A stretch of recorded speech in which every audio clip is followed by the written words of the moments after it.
El presidente de la ciudad ha recibido en el Salón del Trono a los responsables de los servicios autonómicos de emergencias 112, que han venido a Ceuta a celebrar su 25º foro de directores y responsables de centros de emergencias.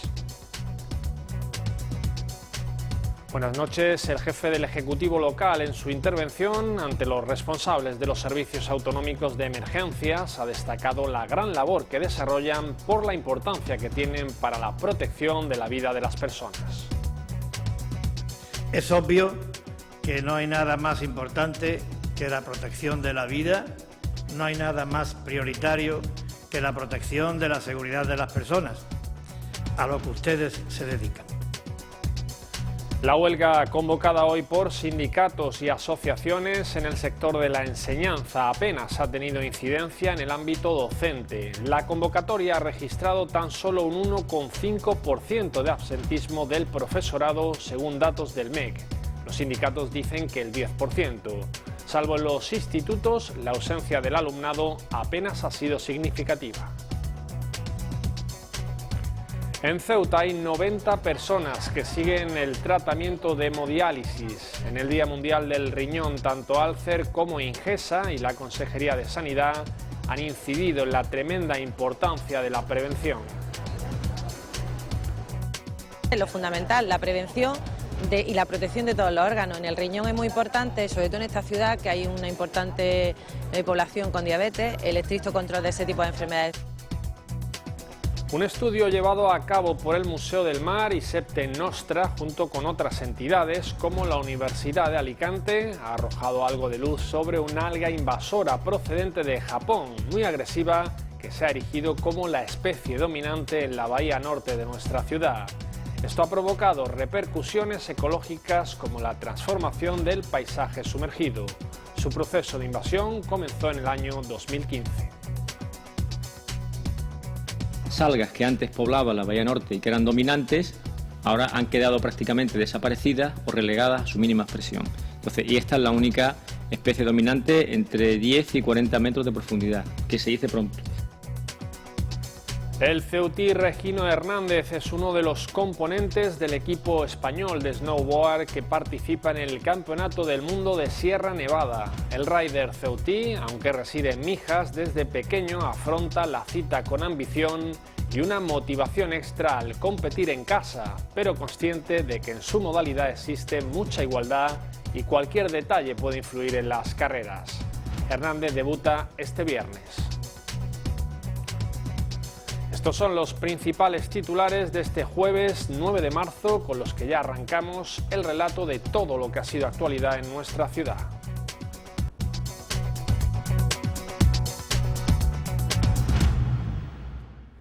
El paso del Tarajal 2 volverá a abrirse el lunes, pero con una premisa básica, la de garantizar la seguridad de las personas por encima de los intereses comerciales. Así se va a reabrir, pero con algunas condiciones. Entre ellas, se va a limitar el acceso de porteadores a Ceuta a 4.000 diarios y se insta a los polígonos a que contraten seguridad privada.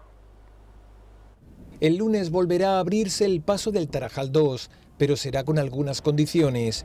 Para empezar, los porteadores que entren a Ceuta se limitarán a 4.000 personas diarias. De manera coordinada con Marruecos, se limitará a 4.000 el número de porteadores que accederán a la ciudad a través del Tarajal 2 y se dosificará la entrada con la intención de evitar acumulaciones en los polígonos.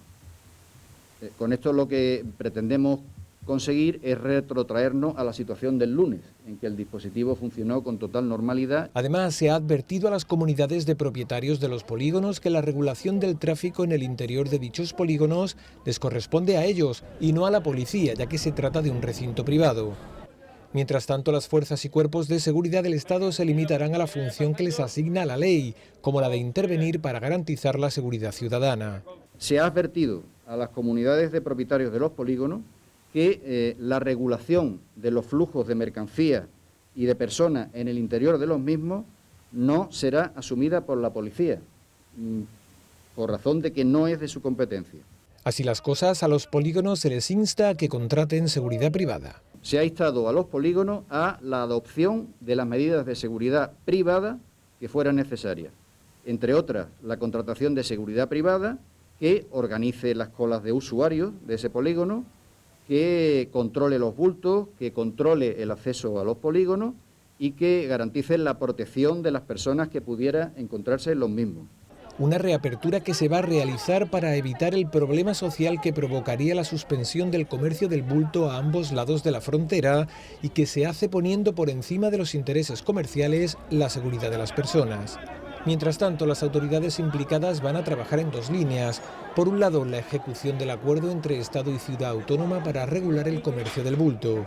Y por otro, limitar las entradas a Ceuta de las personas que entran sin visado procedentes de Tetuán.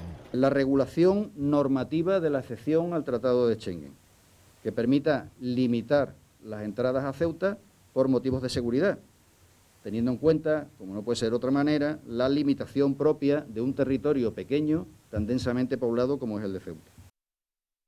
El delegado afirma que el hecho de que durante esta semana, en la que ha estado suspendido el comercio del bulto, no haya habido problemas en la frontera ni en la Nacional 352, demuestra que el problema no está en dicha frontera, sino en los polígonos del Tarajal, que son los responsables de los colapsos.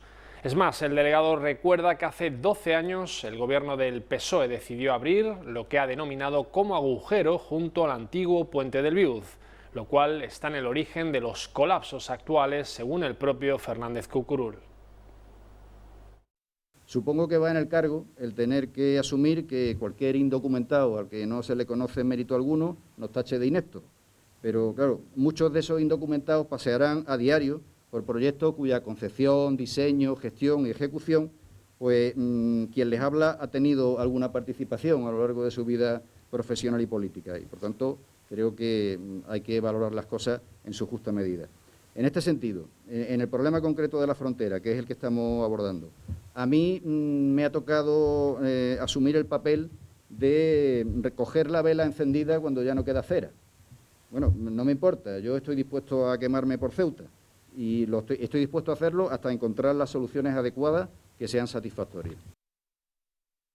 Como les contábamos esta semana, el Boletín Oficial del Estado publicaba este pasado martes el anuncio de licitación de la gestión del servicio de la línea marítima de interés público entre Algeciras y Ceuta. El delegado del Gobierno ha explicado por qué alguna de las peticiones realizadas por el Gobierno local, como la de contar con una rotación diaria a precio reducido, no ha podido incluirse en dicha licitación. Tratar de introducir esa rotación diaria a precio reducido podía implicar, desde un punto de vista jurídico, la posibilidad de la impugnación de los pliegos. Y eso nos llevaría a que, teniendo en cuenta que la actual prórroga del contrato terminaba en junio, pudiéramos estar durante un tiempo, hasta que se resolviera esa cuestión jurídica, sin contrato de servicio público. Por tanto, había que valorar la decisión en ese momento. Y realmente coincidimos las tres partes, el Ministerio de Fomento, la Delegación del Gobierno y la Ciudad Autónoma, en que era mejor no arriesgarse a quedarnos con contrato de servicio público a corto plazo, sin perjuicio de seguir trabajando en la fórmula planteada por la ciudad de una rotación a precio reducido. El presidente de la ciudad ha recibido en el Salón del Trono a los responsables de los servicios autonómicos de emergencias 112 que han venido a Ceuta a celebrar su 25º foro de directores y responsables de centros de emergencias. El jefe del Ejecutivo local, en su intervención ante los responsables de los servicios autonómicos de emergencias, ha destacado la importante labor que desarrollan por la destacada tarea que desempeñan en favor de proteger la vida de las personas. Nos permite poner modestamente de relieve la importancia del trabajo que ustedes hacen y la importancia de los servicios que atienden. Dos, porque creo que no existe mejor manera que esta muestra de apoyo al 112 de Ceuta por parte de toda España. No existe mejor manera de celebrar el 10º aniversario de nuestro 112. Y en tercer lugar, porque vienen ustedes del resto de España y esto nos ofrece una oportunidad para enseñarles Ceuta. Viva señaló que este servicio multidisciplinar, donde la coordinación es decisiva, pone en valor las actuaciones conjuntas de delegación del Gobierno y Comandancia General de Ceuta con la ciudad autónoma. Es obvio que no hay nada más importante que la protección de la vida, no hay nada más prioritario que la protección de la seguridad de las personas, a lo que ustedes se dedican. La vocación permanente por innovar, el intercambio de experiencias entre los profesionales y la utilización de las redes sociales para informar de siniestros y riesgos o fomentar hábitos de autoprotección son aspectos destacados también por Juan Vivas. Y también me parece bien que vayamos a los colegios para decirle a nuestros jóvenes y a nuestros niños que hay que hacer del 112 una utilización responsable y que eso no es gratuito, que eso no es ocioso, que eso no es inútil, porque según me cuenta Javier, en el último año parece que han descendido en un 50% las llamadas de broma, las llamadas que se podían haber evitado. Hoy es el Día Mundial del Riñón. Con tal motivo, Alcer ha instalado un stand en la Plaza de los Reyes para informar a los ceutíes acerca de cómo prevenir las enfermedades renales. En el Día Mundial del Riñón, Alcer ha salido a la calle para concienciar e informar a la ciudadanía ceutí. Concienciar un poco a todos a que nos cuidemos, a que la cosa sea previniendo las cosas. Este año en concreto el lema es que cuidemos la obesidad, es decir, que la obesidad no es buena para nada y en concreto mucho menos para los riñones que pueden atraer en una enfermedad renal crónica. En Ceuta casi 90 personas siguen tratamiento de hemodiálisis. Desde la Consejería de Sanidad y desde Ingesa también han incidido en que la prevención es fundamental. Lo fundamental, la prevención y la protección de todos los órganos. En el riñón es muy importante, sobre todo en esta ciudad, que hay una importante población con diabetes, el estricto control de ese tipo de enfermedades. Cualquier enfermedad vascular que afecta a la vascularización va a proteger tanto el riñón como el corazón, etcétera, etcétera. Entonces lo fundamental es la prevención. Hay que tener hábitos de vida saludables, hacer una alimentación sana, hacer deporte, evidentemente. Y luego el otro mensaje fundamental también, que consiste en la donación. Si bien España, como todos sabemos, es un país solidario y estamos en cabeza de donaciones de todos los órganos, nosotros tenemos que insistir y no bajar la guardia. La donación de órganos salva vidas. El gobierno local abrió en su día un procedimiento para investigar qué ocurrió en el campamento de diabetes. Recordamos que fueron los padres de los niños asistentes los que denunciaron una supuesta atención indebida a sus hijos. Ahora el Ejecutivo ha cerrado dicho procedimiento hasta que concluya la vía penal del caso. Lo hemos paralizado siguiendo los criterios de la técnico que lleva la instrucción del procedimiento, porque entendiendo que al existir una denuncia penal, como ya en su día también, así lo manifestaron por parte de la asociación, bueno, pues lo que teníamos que hacer o lo que se tenía que hacer jurídicamente era la suspensión del procedimiento a resultas de lo que los juzgados en este caso pudieran determinar, y así es lo que se ha obrado. La Consejería de Sanidad, Servicios Sociales, Menores e Igualdad ha firmado un convenio de colaboración con la Asociación Síndrome de Asperger por una cantidad de 33.000 euros para apoyar los programas que desarrolla esta entidad para mejorar la calidad de vida de los niños que la padecen en nuestra ciudad. Con esta cuantía se atenderá un programa de atención temprana dirigida al público infantil, el enriquecimiento cognitivo y mejora de la función ejecutiva o una escuela de padres, entre otros.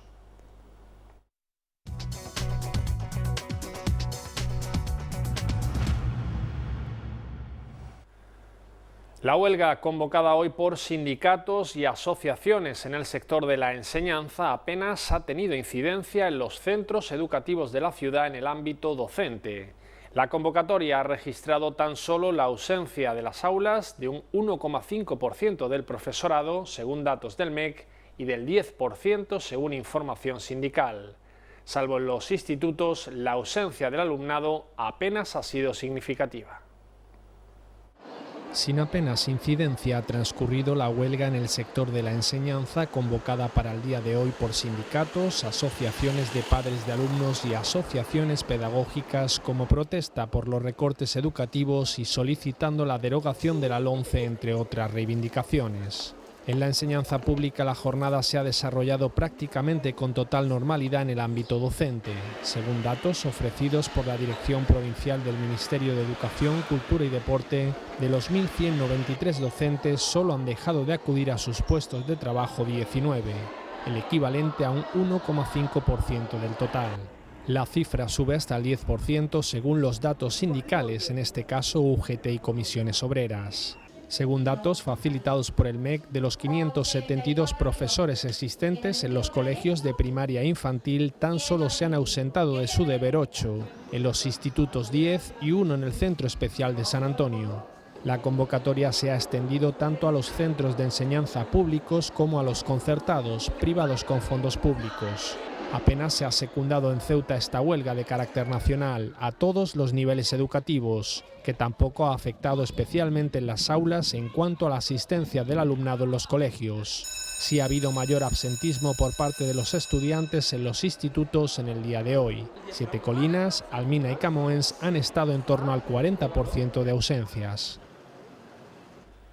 Caballas critica que el gobierno de la ciudad se haya dirigido a colegios de educación primaria para comunicarles que este curso no habrá subvenciones para afrontar los gastos de pequeñas reparaciones. La Consejería del Área atribuye este hecho a la previsión de adjudicar un contrato de mantenimiento para cubrir dichos servicios. De hecho, en la actualidad se está confeccionando el pliego de prescripciones técnicas para su adjudicación. Caballas ha criticado que el gobierno local no afronte este curso las subvenciones que mediante transferencias se realizaban a los centros docentes en concepto de gastos a justificar para las pequeñas reparaciones. Según Caballas, la comunicación llega en marzo, cuando los centros han contraído gastos de reparaciones desde el inicio del curso. La Consejería de Educación y Cultura tiene previsto adjudicar un contrato de mantenimiento que cubra dichos servicios y sobre el que actualmente se encuentran confeccionando el pliego de prescripciones técnicas para su adjudicación. Mientras tanto, se va a concertar una póliza de seguro de daños que, si bien no cubrirá todas las contingencias, sí lo hará en su mayor parte. El resto de reparaciones que surjan se harán a través de contratación pública. La Consejería de Educación hizo público el pasado 26 de febrero que ha ejecutado obras de mejora en 10 colegios, el Museo de las Murallas Reales y la Pecera, por un total de más de 265.000 euros. En ellos se han acometido mejoras de accesos, reformas en patio, saneamiento de fachada, reforma de comedor, acondicionamiento de patio y se han subsanado deficiencias de diverso tipo, así como se ha suministrado material global a los centros educativos por valor de 15.000 euros. Todas estas obras se han realizado con un coste de un 36% inferior a su precio de licitación. La comunidad educativa del Colegio Santa Amelia ha donado esta mañana más de 300 kilos de alimentos a Cruz Roja Ceuta para su programa Ahora Más que Nunca, dentro de las actividades solidarias que se están llevando a cabo en ese centro docente con ocasión de la Semana de la Mujer. Entre los alimentos recogidos se encontraban paquetes de legumbres, pasta, arroz, leche y aceite. Ayer, Comisiones Obreras alertaba de que el centro de acogida de menores extranjeros no acompañados, La Esperanza, estaba desbordado. Hoy le ha contestado la consejera del área, Adela Nieto, que aunque reconoce la alta ocupación, niega que estén desbordados. La consejera del área ha respondido a las acusaciones de Comisiones Obreras sobre un supuesto colapso del centro de menores de La Esperanza. Adela Nieto sí ha reconocido que cuenta con una ocupación elevada. El centro de La Esperanza tiene una ocupación elevada. Actualmente son 179 los menores extranjeros que están allí residiendo, pero sí realmente hemos llegado a picos altos de hasta 207 menores dentro del centro. El nivel de ocupación, evidentemente, bueno, pues es importante. La ciudad está poniendo todos los recursos a su disposición para poder suplir este incremento. Nieto ha enviado además un mensaje de apoyo y reconocimiento a la labor que hacen los trabajadores del área de menores. Desde aquí muestro mi apoyo, consideración y respeto y hasta incluso admiración a todos los trabajadores que trabajan allí, en todo menores, porque creo que hacen una labor magnífica con los recursos que desde luego se dispone. También ha respondido a las afirmaciones del sindicato que alertaba de la peligrosidad que sufre el personal que allí trabaja. Peligroso no lo es, evidentemente, porque no es un centro de reforma. Un centro de reforma sí está, realmente es un centro penitenciario y tiene unas medidas de seguridad. Esto es un centro abierto, es un centro de protección, tiene medidas de seguridad, porque para eso tiene personal tanto de la policía local como también de seguridad privada. Y bueno, que todo es mejorable y que se puede pedir más, por supuesto. Y nosotros siempre vamos a intentar que tanto los funcionarios de allí, que en primer lugar tienen que estar seguros, como también los menores que están ocupando el centro. Hasta el 24 de marzo permanece abierto el plazo de inscripción para participar en el Campus Científico de Verano que organiza el MEC y la Fundación Española para la Ciencia y la Tecnología. Se ofrece una convocatoria de ayudas dirigida a alumnos que cursen estudios en la modalidad de ciencias para participar en este campus durante una semana en el mes de julio. En el mes de julio se pondrá en marcha la 8ª edición del programa Campus Científicos de Verano, iniciativa de la Fundación Española para la Ciencia y la Tecnología y el Ministerio de Educación, Cultura y Deporte, que cuenta con el apoyo de la obra social La Caixa.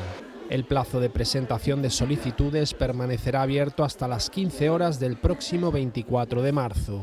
En el pasado Boletín Oficial del Estado del 6 de marzo se publican las bases de la convocatoria de las ayudas para participar en este programa. La presentación de solicitudes deberá hacerse de manera online a través de la página web www.campuscientificos.es. Se convocan 1.920 plazas a nivel nacional para participar en proyectos científicos diseñados por profesores universitarios y desarrollados en departamentos de investigación de distintos campus de excelencia internacional y regional, entre los días 2 y 29 de julio del presente año, al objeto de fomentar el interés de estudiantes de cuarto de ESO y primero de bachillerato por la ciencia, la tecnología y la innovación. Campus Científicos de Verano ofrece a sus participantes la oportunidad de un contacto directo con la labor diaria de los investigadores en un ambiente universitario y multicultural, que les ayudará a definir su proyección futura de estudios, además de disfrutar de actividades complementarias lúdico-científico-culturales. Una alga invasora procedente de Japón se ha instalado en la bahía norte de nuestra ciudad, provocando repercusiones ecológicas como la transformación del paisaje sumergido. Un estudio llevado a cabo por el Museo del Mar y Septem Nostra, junto con otras entidades como la Universidad de Alicante, ha arrojado algo de luz sobre esta especie de alga invasora de origen japonés que se viene observando en la bahía norte de Ceuta desde otoño de 2015. Este proyecto nos ha posibilitado ampliar el estudio a otras zonas del litoral y ahora tenemos 3 estaciones nuevas de control de su expansión, justamente en la zona del Desnarigado y penetrando la bahía norte, y de esas 3 estaciones, pues en 2 de ellas ya ha llegado, ha colonizado y está compitiendo con el resto de las algas. La buena noticia es que todavía no ha llegado a la tercera. La tercera ya está pasado a la zona del Desnarigado, digamos, yendo hacia el Sarchal, y todavía no hemos detectado ninguna plantita de estas allí. La presencia de esta alga parda en nuestras costas ha generado una serie de impactos que se enumeran a ambas orillas del estrecho, como pueden ser la transformación paisajística, la pérdida de diversidad biológica, ha afectado a comunidades corales e incluso a actividades pesqueras tradicionales, ya que las redes quedan colapsadas por las algas en suspensión que se mueven con las corrientes. Se ha producido un cambio importantísimo de paisaje, es decir, toda la bahía norte ha cambiado sustancialmente, como ya os estuve explicando, pero merece la pena reseñarlo otra vez, incidir, porque todas las algas que antes poblaban la bahía norte y que eran dominantes, ahora han quedado prácticamente desaparecidas o relegadas a su mínima expresión. Entonces, y esta es la única especie dominante entre 10 y 40 metros de profundidad, que se dice pronto, ¿eh? Y eso ha sido en el periodo de un ciclo anual, ¿no? Por eso digo que es muy agresiva. La expansión del alga invasora es una consecuencia más del cambio global que genera el conjunto de alteraciones provocadas por el ser humano, unido a la estabilidad térmica que proporciona el mar de Alborán. El pasado verano se retiraron más de 5 toneladas de algas en la playa de Calamocarro. Este año se espera que el impacto sea aún mayor, por lo que puede llegar a trastornar algunas actividades recreativas que se realizan en verano en nuestra ciudad.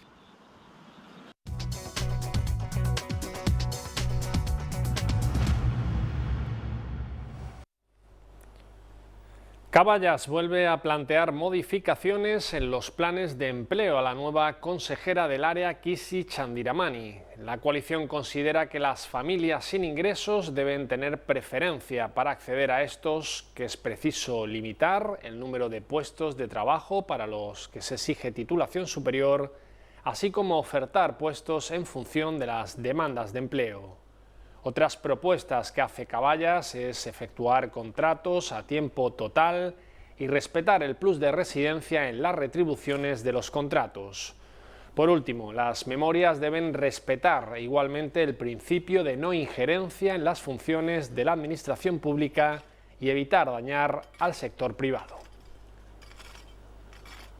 La Mutua de Andalucía, Ceuta y Melilla, CESMA, ha organizado una jornada de carácter técnico dirigida a empresas asociadas, trabajadores adheridos y colaboradores con dos ponencias.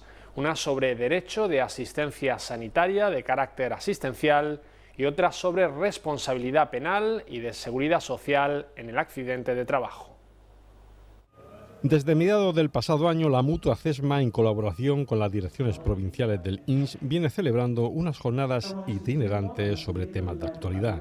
En esta ocasión, el director provincial del INS y de la Tesorería de la Seguridad Social de Ceuta, Manuel Fuentes Fenollar, ha disertado sobre derecho a asistencia sanitaria de carácter asistencial. Es un recorrido en relación al derecho a la asistencia sanitaria y en su doble ambivalencia. Por un lado, la asistencia sanitaria vinculada al artículo 43 de la Constitución, que es el derecho a la salud, y la asistencia sanitaria vinculada al sistema de la seguridad social. Y decía doble ambivalencia porque al mismo tiempo también existe la dualidad en la organización territorial del Estado, con las competencias exclusivas del Estado y también con las competencias reconocidas por el artículo 148 a las comunidades autónomas. Entonces, fundamentalmente, pues es un desarrollo por el distinto orden normativo que regula la asistencia sanitaria en España y también a partir de la entrada en vigor del acervo comunitario, pues todas las reformas que se han ido produciendo como consecuencia de la incorporación de España en la Unión Europea.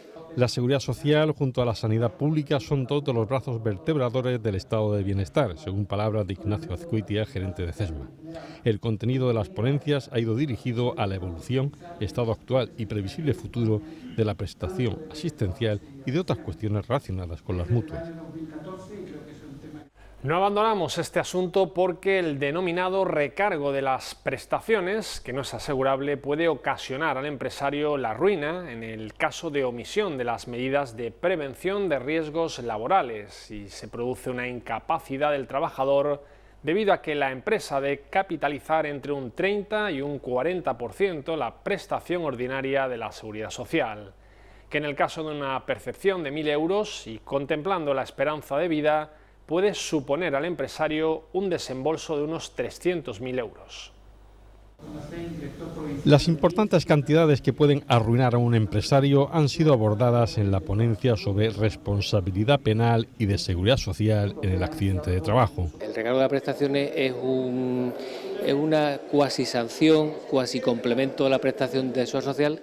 El empresario está obligado a capitalizar una cantidad que suplementa de un 30 a un 50% cuando el accidente se produce como consecuencia de una omisión en las medidas de prevención de riesgos laborales.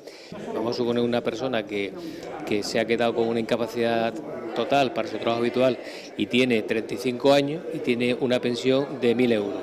Pues el empresario que ha tenido ese problema pues le puede capitalizar esa prestación, pues le puede salir 250 a 300.000 euros.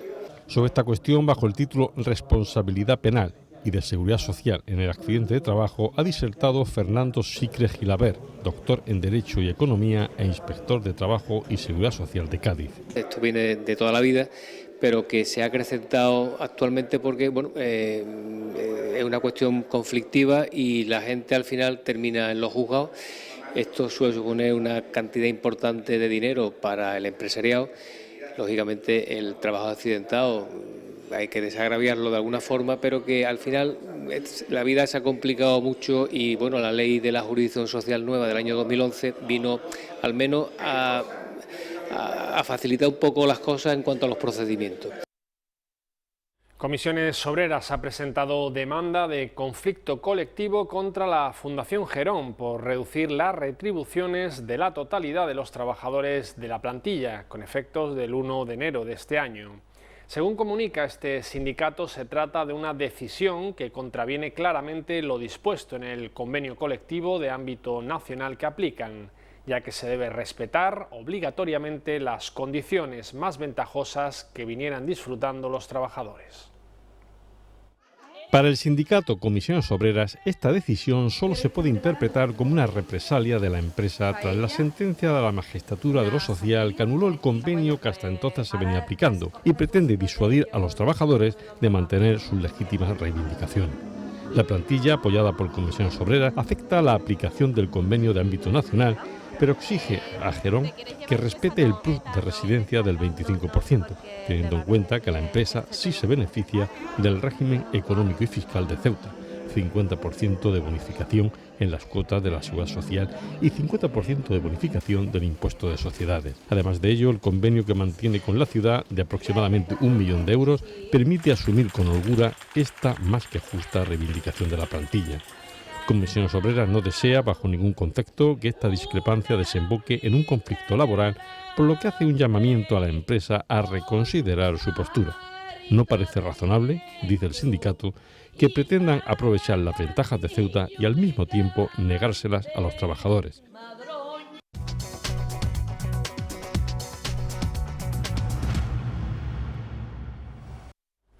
El ceutí Regino Hernández, de 25 años, es uno de los componentes del equipo español de snowboard que participa en el Campeonato del Mundo de Sierra Nevada.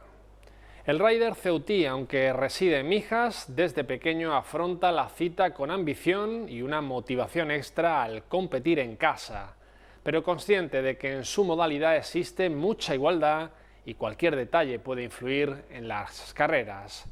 Regino debuta este viernes a partir de las 10:20 horas en la clasificación individual con el objetivo de conseguir una plaza en la final del domingo a las 12 horas.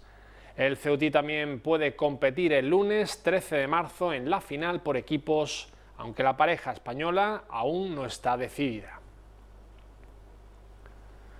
El Instituto Ceutí de Deportes, dependiente de la Consejería de Juventud, Deporte, Turismo y Fiestas, ha abierto el plazo de inscripción para participar en la 30ª edición de la Milla Urbana Ciudad de Ceuta, la segunda prueba incluida en el calendario de carreras 2017 y que como gran novedad se disputará el domingo 26 de marzo en la Plaza de Armas de las Murallas Reales a partir de las 9:30 horas.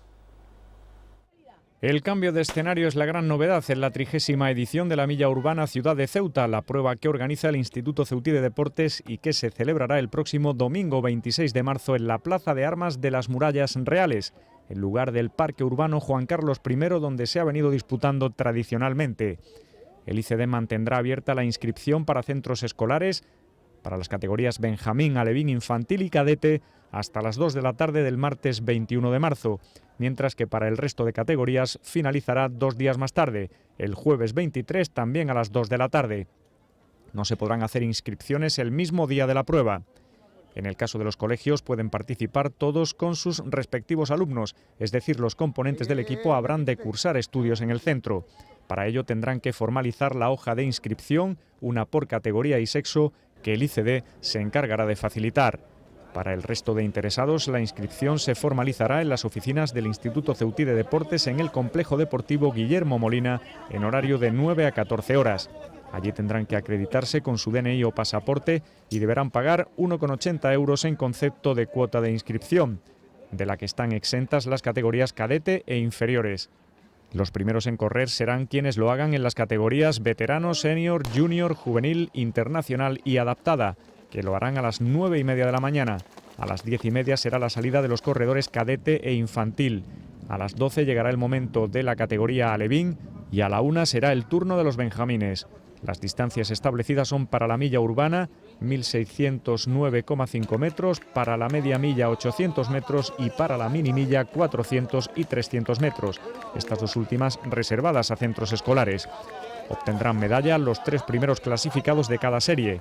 Todos los participantes inscritos estarán cubiertos por una póliza de asistencia sanitaria en caso de lesiones que se produzcan como consecuencia directa del desarrollo de la prueba.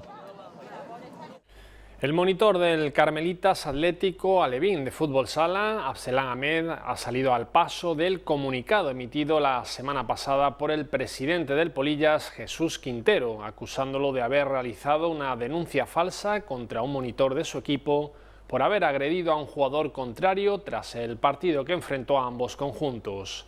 Según Ahmed, hubo un error en la denuncia porque el agresor fue otro monitor del Polillas, no el denunciado inicialmente, pero se ratifica en que la agresión existió. Siguen coleando los incidentes acaecidos en el partido de la Liga Alevín de Fútbol Sala entre el Club Deportivo Polillas y el Carmelitas Atlético, disputado el pasado 26 de febrero en el Pabellón de la Libertad. El monitor del Carmelitas, Abselán Ahmed, ha querido ofrecer su versión de los hechos. Pitó el árbitro final, mandé a los niños a saludar, no quisieron saludar el equipo rival, y cuando los niños estuvieron en la pista de la Libertad juntos ahí, que no querían saludar, fue el niño a saludar al monitor, le pegó un puñetazo en el cuello que me lo mandó a la pista de la Libertad y me lo dejó tirado. Ahmed muestra un parte médico del menor presuntamente agredido que refleja una contusión leve en el cuello. El monitor del Carmelitas quiere aclarar que él no interpuso denuncia alguna, sino que fue la madre del futbolista agredido la que lo hizo. Reconoce que hubo un error en la denuncia porque el agresor fue el monitor del Polillas, Juan Pérez, y no Camilo Bermejo, el denunciado inicialmente, pero se ratifica en que la agresión existió. Señor presidente del Polillas, yo no he puesto ninguna denuncia. La denuncia la ha puesto la madre. Yo he hecho mi labor de monitor. Ese niño estaba bajo mi custodia. Lo único que he hecho es socorrerle. Yo no he denunciado a nadie. ¿Me entendéis? Por favor, a nadie. Estoy indignado, frustrado y dolido. Me duele mucho porque en verdad es mi trabajo lo que he hecho. Según el Polillas, en el hospital universitario no le detectaron ninguna lesión al niño presuntamente agredido. El pasado 28 de febrero fue citado en el juzgado el monitor denunciado del Polillas. Según el presidente de este club, tras entablar conversación su abogado con la parte denunciante, el monitor del Carmelitas Atlético reconoció que no había habido tal agresión al menor, incurriendo en una falta muy grave con el consiguiente perjuicio moral a la persona y daño al club. Madrid y región de Murcia serán los rivales de la selección de Ceuta Benjamín de Fútbol Sala en la fase única del Campeonato de España mixto de la categoría que se celebrará del 4 al 8 de abril en la localidad catalana de Salou. Por tanto, los ceutíes se medirán a dos de las potencias del panorama nacional de esta modalidad. Ceuta ya tiene representantes en categoría femenina y juvenil para el Campeonato de España de tripletas tras la disputa el pasado domingo de la previa en nuestra ciudad. Este próximo domingo será el turno para la categoría masculina. La Federación de Petanca de Ceuta organizó el pasado domingo la previa de tripletas del Campeonato de España de categoría femenina y juvenil en las instalaciones del Club Petanca Zurrón. Participaron 8 tripletas femeninas y 2 de categoría juvenil. En categoría femenina las vencedoras fueron Elena Sánchez, Manoli Cano, Patrocinio Moraño y Paquita Fuentes del Club Petanca Zurrón, que se impusieron a la tripleta del Club Petanca General Carvajal, compuesta por Isabel Martín, Angelines Aranda y Celeste Rovira. En juveniles los campeones fueron Ismael Vázquez, Antoñito Cano y José Cortés. Este próximo domingo, a partir de las 9 de la mañana, se va a disputar la previa de tripletas de segunda categoría masculina en las instalaciones del Club Petanca General Carvajal. El sorteo de la competición se celebrará el viernes a las 8 de la tarde en la sede de la Federación de Petanca de Ceuta.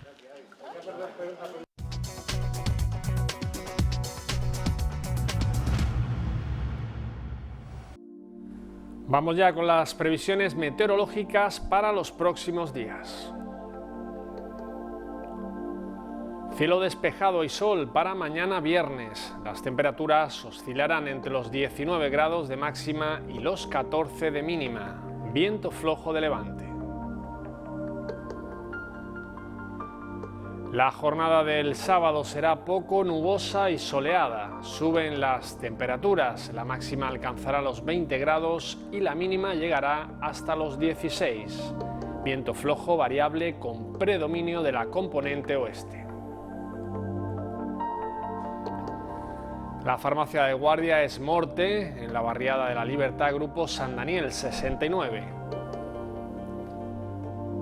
Y el 332 ha sido el número premiado en el sorteo de hoy de la Cruz Roja.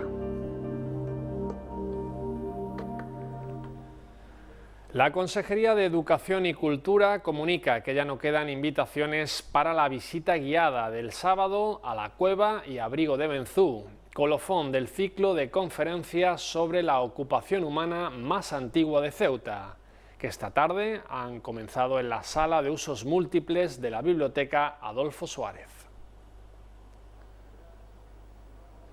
Así terminamos, es todo. Llega ahora lo nuestro y después viajamos a Inglaterra con ceutíes por el mundo. Hasta mañana, buenas noches.